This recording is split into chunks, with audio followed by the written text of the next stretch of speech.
কাজের ভাত, আমি ভর্তা বানাইছি, এখন মাখছি ভাই, আপনি খাই। না না এইটা না, ওই অবশিষ্ট যে অংশটা লেগে থাকে পাটায় মূলত ওইটুকুও ভাত দিয়ে মেখে খাওয়ার জন্য।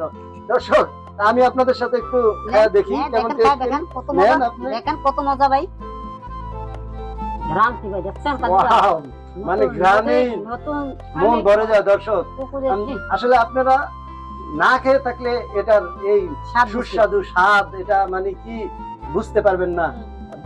ভাবি একটু আগে বলেছিল তার হাজবেন্ড নাকি পোলাও কুরমা কাচ্চি যাই বলেন না কেন, সে পোলাও এই কাজের ভাত পেলে অন্য কিছু সে আর চায় না। নজরই এটাই দেয় না যে ও কি সত্যি কথা, আমার খুবই ভালো লাগছে খায়। দেখেন এই পাটায়, পাড়ার ভাত পাটা আলাদা, থেকে আসলে সবার ভাগ্যে জুটবে না এরকম পাটায়, সবার ভাগ্যে জুটবে না, সবাই আবার খেতে পারে না, যেটা খেতে পারে না। যেতে খাতে অনেক খেতে মজা পারে হয়েছে না। দর্শক। অনেক মজা। সত্যি আজকে আমি অনেক আনন্দিত। আমার এই কাজের ভাত